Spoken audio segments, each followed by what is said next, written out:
April 24వ తారీఖు గురువారం రోజున మేషరాశి వారికి తప్పకుండా మధ్యాహ్నం 1:28 తరువాత శ్రీ రేణుక ఎల్లమ్మ తల్లి జ్యోతిష్యాలయం ముఖము హస్తము రేఖలు చూసి జ్యోతిష్యం చెప్పబడును. ఎటువంటి సమస్యలు అయినా ఫోన్ ఆన్లైన్ ద్వారా జ్యోతిష్యం చెప్పబడును. వ్యాపారము, చదువు, ఉద్యోగము, సంతానము, విదేశీ ప్రయాణం, ప్రమోషన్, రాజకీయం, కోర్టు కేసులు, ప్రేమ, భార్యాభర్తల మధ్య సమస్యలు, కుటుంబ ఆరోగ్య సమస్యలు ఉన్న ముఖము చూసి జ్యోతిష్యం చెప్పబడును. దానికి పరిష్కారం చెప్పబడును. నమ్మకంతో గురువు గారిని ఒక్కసారి సంప్రదించండి. మీకున్నటువంటి ప్రతి సమస్యలు తొలగిపోతాయి.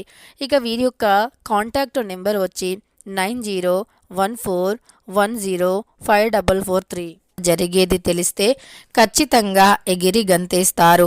అయితే మేషరాశి వారికి మధ్యాహ్నం 1:28 తరువాత ఏం జరుగుతుంది? మేషరాశిలో జన్మించినటువంటి వ్యక్తుల గోచార ఫలితం అనేది ప్రస్తుతం ఎలా నడుస్తుంది? వీరికి జరిగేటటువంటి శుభ మరియు అశుభ ఫలితాలను ఇప్పుడు మనం ఈ వీడియోలో స్పష్టంగా తెలుసుకుందాం. వీడియోని ఎక్కడా కూడా స్కిప్ చేయకుండా చివరి వరకు చూడండి. అప్పుడే మేమేం చెబుతున్నామో మీకు పూర్తిగా అర్థమవుతుంది.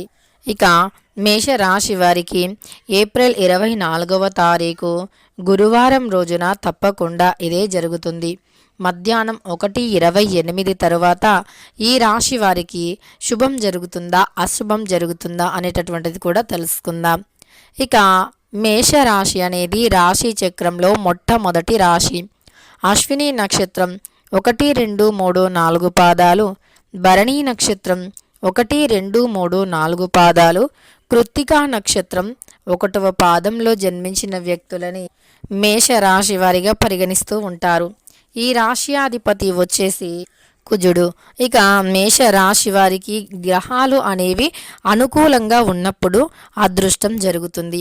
అంతేకాదు, మనం నిత్య జీవితంలో మనం ఏదైనా పనిని మొదలు పెట్టాలి అన్నా, లేదు ఏదైనా వ్యాపారాన్ని మొదలు పెట్టాలి అన్నా, ముఖ్యంగా మనం అంటే ఏదైనా ఒక శుభకార్యానికి ముహూర్తం చూడాలి అన్నా మన గ్రహాలు ఎలా ఉన్నాయి, ముహూర్తం ఎలా ఉంది, ఆ రోజు మన గ్రహ బలం ఎలా ఉంది, అలానే నక్షత్ర గమనం ఎలా ఉంది అని కూడా మనం పరిశీలించడం జరుగుతుంది. ఆ తర్వాతే మనం అంటే శుభకార్యాలైనా ఏవైనా జరపడం జరుగుతుంది. ఎందుకంటే మనం మొదలుపెట్టినటువంటి రోజు బాగుండి ఆ రోజున అన్ని గ్రహాలు మనకు అనుకూలంగా ఉండి, అలానే నక్షత్రం యొక్క అనుకూలత కూడా ఉండి, దైవానుగ్రహం ఉండి, గురుబలం ఉంటేనే మనం జీవితంలో ముందుకు సాగిపోతాము. అలానే మనం మొదలుపెట్టినటువంటి ప్రతి పని కూడా విజయవంతం అవుతుంది.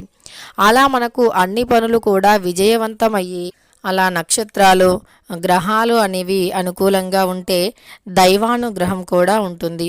అలా మనకు దైవం యొక్క అనుగ్రహం కూడా కలిగి గ్రహాల యొక్క అనుకూలతతో ఇక ఈ రాశిలో జన్మించిన వ్యక్తులకి గోచారం అనేది ఈ సమయంలో చాలా అనుకూలంగా ఉంది. గ్రహ బలం కూడా చాలా ఎక్కువగానే ఉంది. ఈ సమయంలో నూతనంగా మీరు ఏదైనా వ్యాపారం మొదలు పెట్టాలి అన్నా, నూతనంగా ఏదైనా సాధించాలి అన్నా, లేదా ఉద్యోగ ప్రయత్నం చేయాలి అన్నా సరే కలిసి వస్తుంది. అంతేకాదు, ఈ మేషరాశి వారికి ఈ సమయంలో గ్రహాలు మాత్రమే కాదు రాశులు కూడా అనుకూలంగా ఉన్నాయి. రాబోయే రోజుల్లో ఇంతకు మించి అద్భుతం జరుగుతుంది మేషరాశి వారికి. అలానే రాబోయే రోజుల్లో వీరికి గొప్ప అవకాశాలు కూడా వస్తాయి. అంటే ఉద్యోగపరంగా చూసుకున్నట్లు అయితే గనక ఇక ఈ రాశి వారికి ఖచ్చితంగా అనుకూలంగా ఉంటుంది. గోచార ఫలితాలు కూడా చాలా అనుకూలంగా ఉన్నాయి. ఇక ముందు ముందు కూడా వీరికి చాలా అద్భుతంగా ఉంటుంది. ఇక వీరికి ఈ సమయంలో మాత్రం మధ్యాహ్నం తరువాత మంచిగా అంటే శుభ ఫలితాలు రాబోతున్నాయని గుర్తుపెట్టుకోండి. ఈ రాశిలో జన్మించినటువంటి వ్యక్తులకి మధ్యాహ్నం 1:28 తర్వాత మాత్రం శుభయోగం అనేది ఉంది అని గుర్తుపెట్టుకోండి. శుభకాలం అనేది అధికంగా నడుస్తుంది. కానీ కొన్ని విషయాల్లో మాత్రం జాగ్రత్త తప్పనిసరి పాటించాలి. అవి ఎలాంటి విషయాలు అంటే గనక ఖచ్చితంగా మీరు ఎవరితోనైనా మాట్లాడే ముందు మాటను అదుపులో పెట్టుకోండి. అంటే మీరు ఎవరితో అయినా మాట్లాడుతున్నారు అనుకున్నప్పుడు మాటను అదుపులో పెట్టుకోవటం అంటే మీరు ఏం మాట్లాడుతున్నారో ఒకసారి ఆలోచించి మాట్లాడాలి. ఆలోచించకుండా ఏది పడితే అది మాట్లాడటం అనేది కలిసి రాదు. అలానే ఎవరినైనా ఆ మాట అనే ముందు అది అనొచ్చా లేదా అనేది 1-2 సార్లు ఆలోచించండి. ఎదుటి వారిని నిందించటం, దూషించటం అనేవి మానుకోవాలి. ముఖ్యంగా మీరు ఎవరి గొడవల్లో కూడా తలదూర్చకూడదు. అంటే ఎవరైనా గొడవ పడుతూ ఉన్నా సరే మీరు మధ్యలోకి అస్సలు వెళ్ళకూడదు. ఇలా వెళితే గనక మీకు ముప్పు తప్పదు అని చెప్పుకోవచ్చు. ఎవరైనా గొడవ పడుతున్నా, ఎవరికైనా ఏవైనా సమస్యలు ఉన్నా సరే ఆ సమస్యల నుండి, గొడవల నుండి మీరు బయటికి తీసుకురావాలి అనేటటువంటి ఆలోచనను అస్సలు చేయకూడదు. ఎందుకంటే ఎవరి సమస్య వారిది. ముఖ్యంగా మీరు మాత్రం ఎవ్వరి గొడవల్లోకి తల దూర్చకూడదు. అలా దూరిస్తే మాత్రం మీకు చాలా కష్టాలు ఎదురవుతాయి. ఇక ఉద్యోగం కోసం ఎదురు చూస్తున్నా లేదా విదేశీ ప్రయాణాల కోసం ఎదురు చూస్తున్నా బాగుంటుంది. ఇక మేషరాశిలో జన్మించినటువంటి స్త్రీలకి కొంత చికాగ్గా గడిచిపోతూ ఉంటుంది. అంటే చిరాగ్గా కూడా ఉంటుంది అని చెప్పుకోవచ్చు ఈ రాశి వారికి. అయితే ఏం చేస్తున్నాము, ఎలా జరుగుతుంది, అసలేంటి అనేటటువంటి ఆలోచన అనేది అంతే వారి పని ఆలోచన విధానానికి కూడా అందకుండా ఉంటుంది. వారి మనస్సుని వారే అసలు కుదుట పరుచుకోలేకపోతూ ఉంటారు. ఏ సమస్యో సరిగ్గా చెప్పలేరు, కానీ ఒక సమస్య వెంటాడుతుంది అని మాత్రం అనుకుంటారు. ఇలాంటివి మాత్రం ఈ రాశిలో జన్మించినటువంటి వ్యక్తులకి ఎదురయ్యే అవకాశం కనిపిస్తుంది. ఆరోగ్యం మధ్య ఫలితాలు మరీ బాగుంటుంది అని చెప్పలేము, అలానే మరీ అనారోగ్యంగా ఉంటారని చెప్పలేము. మధ్యస్థమంగా ఉంటారు, అంటే లేజీగా ఉంటారు. ఒక్కొక్కసారి ఏది చేయాలి అనిపించదు. అలానే చిన్నగా సమస్యలు వస్తూ ఉంటాయి. సమస్యను విప్పి చెప్పుకోవడానికి పెద్దవిగా ఉండవు. అలానే సమస్యని దాచుకుందాము అంటే చెప్పకుండా ఉండేటటువంటివి కాదు. అంటే ప్రతిసారి మోడీగా ఉన్నప్పుడు కూడా ఎవరైనా సరే ఒకటి అడుగుతూ ఉంటారంటే ఏమైంది ఏంటి అని. ఆ సమయంలో ఏం చెప్పాలో అర్థం కాదు. ఇలా కొన్ని సమస్యలను ఎదుర్కోవాల్సి వస్తుంది. కానీ ఉద్యోగ ప్రయత్నాలు చేసి ఇదివరకు మంచి ఉత్తీర్ణతను పొంది చాలా కష్టాలు పడి ఎన్ని ప్రయత్నాలు చేసిన ఉద్యోగం రానటువంటి వ్యక్తులకి సైతం ఈ సమయంలో ఉద్యోగం అనేది వస్తుంది అని గుర్తుపెట్టుకోండి. ఉద్యోగ అవకాశాలు కూడా ఎక్కువగా వస్తాయి అని గుర్తుపెట్టుకోండి.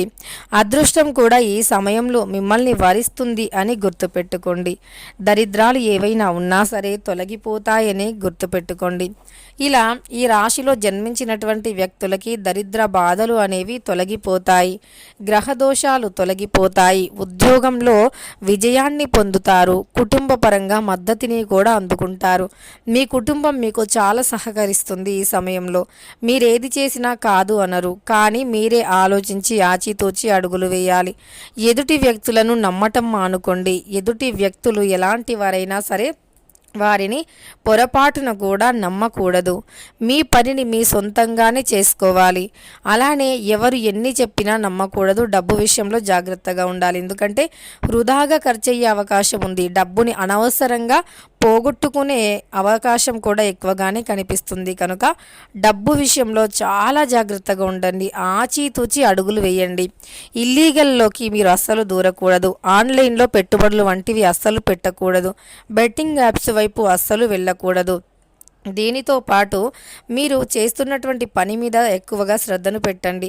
అలానే మీవి కొన్ని డబ్బులు పోయినప్పుడు మరికొన్ని డబ్బులు ఇస్తే ఇంకా ఈ డబ్బులు ఇచ్చేస్తాము అని మీకు ఎవరైనా చెబితే గనక మీరు అస్సలు మోసపోవద్దు కూడా. మీరు డబ్బు విషయంలో ఇలాంటి జాగ్రత్తను తీసుకున్నట్లు అయితే ఆర్థిక సమస్యలు ఉండవు అని చెప్పుకోవచ్చు. ఇక మేషరాశి వారికి ఖచ్చితంగా మధ్యాహ్నం 1:28 తర్వాత ఫోన్ కాల్లో ఉద్యోగ వార్త అందుతుంది. దూర ప్రయాణాలు కలిసి వస్తాయి. వివాహాది శుభకార్యంలో ఆలస్యమైన వారికి కూడా వివాహాది శుభకార్యంలో శుభవార్తను వింటారు. అలానే ఆడవారు పుట్టింటి నుండి ఒక శుభవార్తను వింటారు. అంటే వారి యొక్క బ్లడ్ రిలేషన్ అన్న తమ్ముడు చెల్లె ఇలాంటి వ్యక్తులకి ఉద్యోగం వచ్చిందని కానీ లేదు వారి ఇంట్లో ఏదైనా ఒక శుభకార్యం ఉంది అని ఇన్విటేషన్ కానీ ఇలా వారికి ఒక శుభవార్త అయితే వస్తుంది. ఇలా మీకు ఒక ముఖ్యమైనటువంటి వార్త గురించి కూడా ఇంట్లో చర్చ జరుగుతుంది. కనుక ఆ యొక్క మేష రాశి వారికి ఏప్రిల్ 24వ తారీఖు గురువారం రోజున ఇలా ఉంటుంది. వీరు ఏదైనా చేయాలి అనుకున్న ఈ రోజున అంటే పనులు నూతనంగా ప్రారంభించాలి అనుకుంటే ప్రారంభించవచ్చు. ఇక తెలుసుకున్నారు కదా ఈ రాశి వారి ఎలా ఉంటుంది ఈ రాశి వారికి అని. వీడియో నచ్చితే లైక్ చేయడం మర్చిపోకండి. ఇలాంటి ఎన్నో వీడియోస్ కోసం ఛానల్ని తప్పకుండా సబ్స్క్రైబ్ చేసుకోండి.